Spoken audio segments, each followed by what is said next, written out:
am here with Cory, the the network king at the Atlanta Black Expo.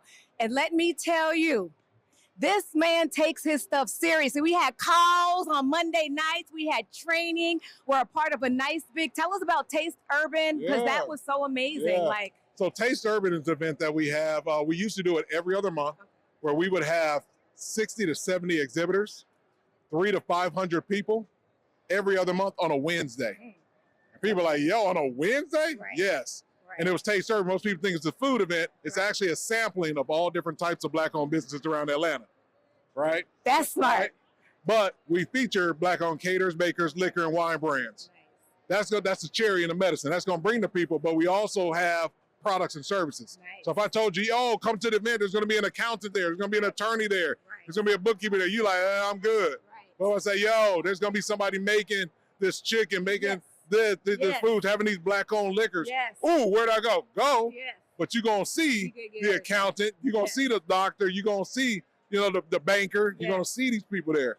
Yes. You got to put cherry in the medicine, then we're going to do that. I love it. Okay, and I want to say this as a business owner myself, and I've done a couple of expos and things like that. I love that you really want to make sure your vendors know what they're doing. You're not just saying, come get a table and whatever. Like, I've never had that before. So that's really amazing. And thank you, because you want everybody to succeed. Yeah. So what she's talking about is at our Taste Urban events, but definitely at our expo, anytime a person purchases a table with us, it's mandatory for them to go through a training.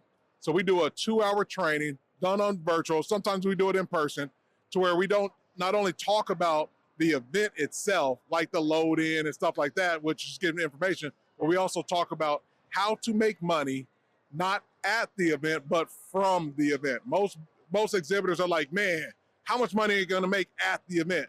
Or sometimes you go to an event and then you talk to them and you're like, yo, how was the event? Yeah, it wasn't that good. Why? Yeah, I didn't make that much money at the event.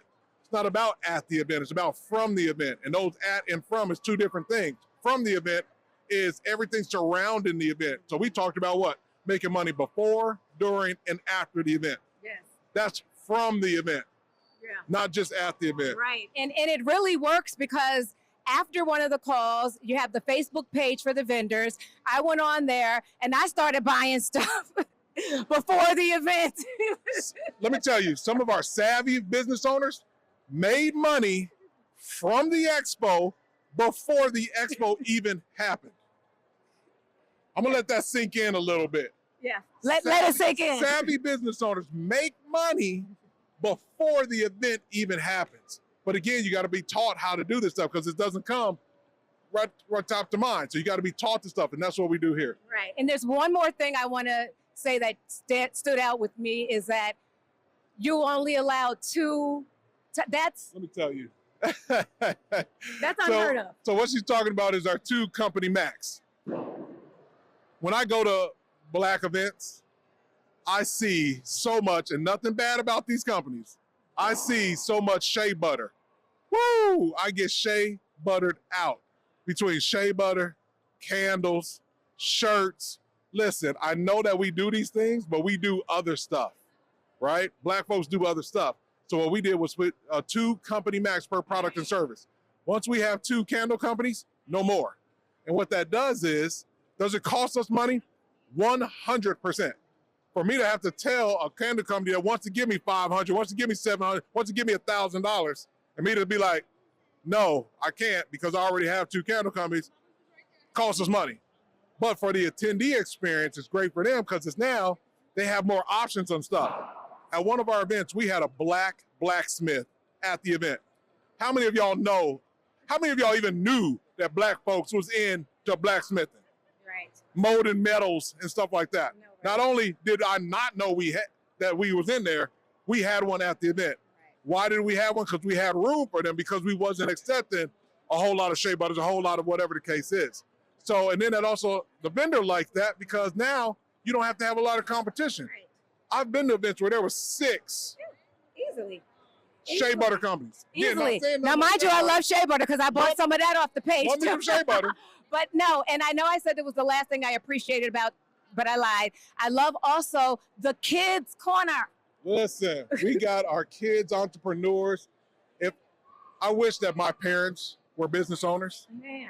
because then I would have immersed myself in entrepreneurship and been able to learn all of this stuff. But they weren't. But our kids are learning this stuff. So people that are 17 and below that actually are part owners or own their own business, we have a section for that. And they are amazing.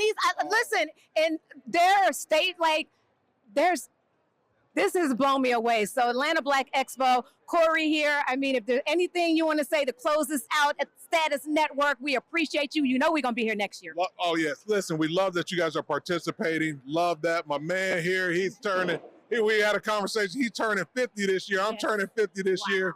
And listen, truth be told, I'm trying to get to where he at. Like, I'm over here in this interview trying to hold this in over here. But he runs everywhere. Listen, I said, hey, I got to not only know him, but be around him, and he's participating in this. So listen, next year when you guys come out, make sure you go to atlblackexpo.com. Make sure you get the information. Make sure you use their code, because we didn't even talk about how they can get a free table. Listen, it's too much. It's too much, because I was like, oh yeah, I forgot about that. We do too much over here for you. Y'all not ready. This interview is over. No, but seriously, we can go on and on and on. Oh, and now it's all you for 30 seconds.